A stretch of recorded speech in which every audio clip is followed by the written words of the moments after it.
and we're going to take a call here from CJ Ezenyilimba as it is 8:30. CJ, can you hear us? Yeah, I can hear you. How you doing, man? Everything's good. How are you? I'm doing well. How's the bye week treating you? You're resting up for Ithaca in 2 weeks, right? Yep, everything's going well. We had practice today, but we had off yesterday. Oh, very good. I saw you guys out there. You guys were working hard. I was on my way back from the field hockey game. You guys are now 7-2, coming off the loss from Morrisville. Second loss of the season. How are you going to use this bye week to help you prepare and bounce back from this loss? The loss was, being in Empire 8, if you don't come out ready to play every game, something could happen, and we came out a little flat in the beginning, but This bye week we're using to, make sure that we know our opponent. We're, ready for everything that they can do, so it's going well. You talked about the competition in the Empire 8. I mean, it seems like every week is a battle. What can you say about, having to go to battle and not taking any team lightly? There's no easy wins in this conference. Yeah, from bottom to top, every team is good. So we know that every game we got to come out ready, and we learned our lesson, as you can see from last week. So we're going to come out ready, firing on all cylinders on Cortica. Do you anticipate this Cortica Jug game to be a very, high-scoring game or more of a defensive battle? Honestly, you never know. Like, one game, we think that it's going to be low-scoring, and then we both come out firing. So our main objective is just to fire on what we just do our job. So every player has to just do their job. So we have no idea. How different is this game versus Ithaca because you're an Empire 8 opponent as opposed to the last two previous Cortica Jug games that you've played in? What type of difference does that make that they're in your conference? Well, this game is big for us. We win this game and we win our conference. Right. So it's a very big game. Being in the Empire 8 just made it that much bigger, if it's possible. So it's going to be big. It's a big game for us. Right, well, absolutely. You guys came in last year, the underdogs to Ithaca. Really no playoff implications on the line because you kind of knew going into it that it was going to be your last season, or your last game, that you'd be playing against Ithaca at home, and then you guys, kind of shocked everyone and came out and won that game in thrilling fashion. So this year, I would argue that you guys are definitely the favorite in this one. So how does that differ coming into it not being the underdog? Well, our coaches emphasized that coming into this game, our records don't matter in this game. Right, absolutely. For both teams. Couldn't agree more. The way we come out, it's just for both teams. This is a big game. It's bragging rights for the year. The Jugs stay in Cortland. Yep. So it's a big thing. No matter what the records are, we know that this team is going to come out and give us their best shot, no matter what, like we did for the past 2 years. So you guys had a bunch of close games to start the year. I mean, starting it off against Heidelberg, winning on the Hail Mary to Mannix, just like he did against Ithaca, caught 2 back-to-back game-winning touchdowns. Ferrara ran for a win against Utica. He threw for a pass to Jake Smith against Hartwick. How did these close games help your team throughout the season? It's mentally tough. That's what we drill through every player. When we know that when the game is down to the line, that it's going to be our game. We're not scared. We stay composed. We train for these situations, and we're just ready. We're ready. Overtime, we're always the more excited team. Anytime there's 2 seconds left, we know with the talent we have, our quarterback is an amazing player, and we have the best running back and the best receiving core, I think, in D3. So we know we're ready. Yeah, talk a little bit about more Ferrara. I mean, he only threw his second interception against Morrisville, but other than that, he's been exceptional this season. Talk to us a little bit about Ferrara. Steve, he's a great quarterback. He's calm. He's a great leader, and he knows what he's doing out there. It's very fun to play with him. Blocking for him, it's my honor. It's really fun.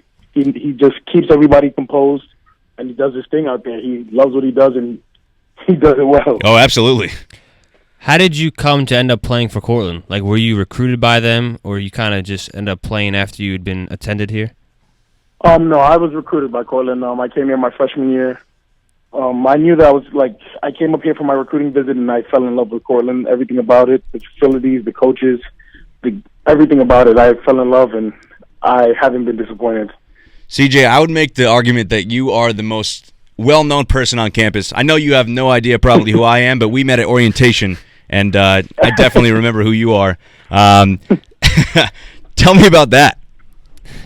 I just think that's more of just a personality thing. I mean, as you know, I'm kind of hard to not see. I kind of stick out.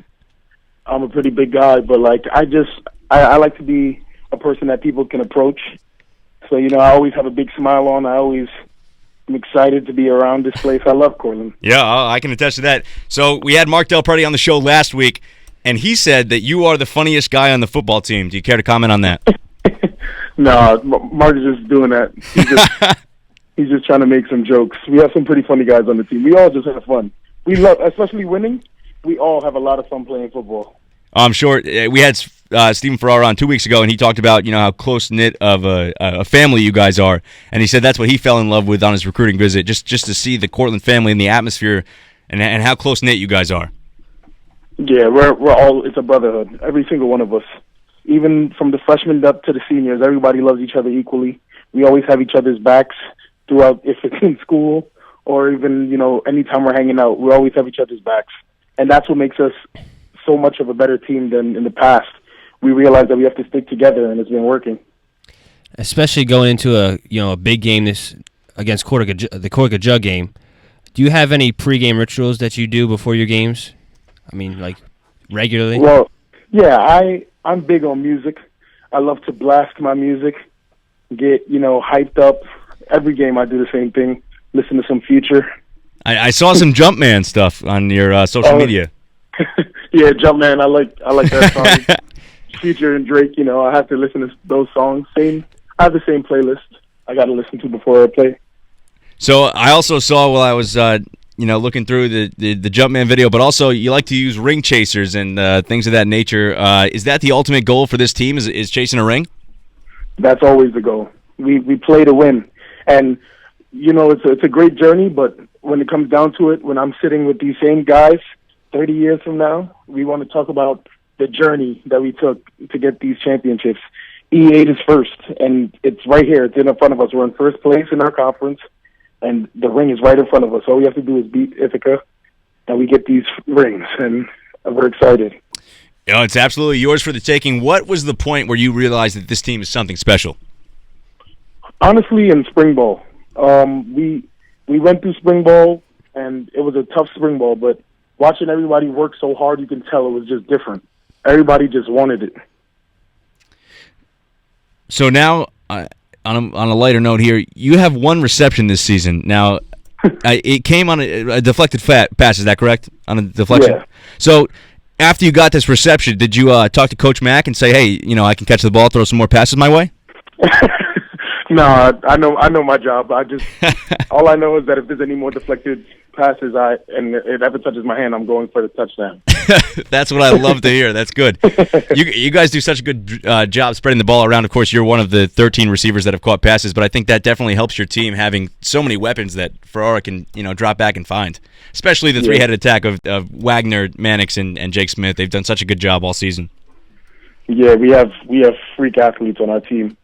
We're blessed with that. So Steve has fun throwing the ball up to these guys. Absolutely. All right. I have 5 quick-fire questions. I'm just going to ask you a question. You're going to answer it right away. Ready? All right. Favorite athlete? Clay Matthews. All right. Pre-game meal? Omelet. New big omelet or homemade omelet? New big omelet. What do you get in your omelet? Bacon and tomatoes. Okay. Pre-game song? Jumpman. Is Jumpman also your karaoke pick? No, Adele. Hello. Oh, okay. Yeah. Best win you've been in a part of on the football field? Corsica last year. Toughest D-end you faced this season? Utica. Okay. Those are all the questions I had. So, before we let you go, we'll just make you pick an NFL game here. Browns-Bengals Thursday night. Who do you got? I got to go with Johnny Manziel, Browns. Yes, that is great. He's getting the start this week. We'll see if you're correct on that one. CJ, thanks for coming on the show. Always good to hear from you. Enjoy your bye week here. Rest up, and hopefully we'll go out and see a Cortland victory for the 6th straight season against Ithaca in Ithaca on November 14th. Let's go. Appreciate it. Thank you. Thanks very much. Have a good night. You too. So that was CJ Ezenyilimba, the Cortland offensive lineman. I know you know CJ. I think pretty much everyone here on campus knows CJ.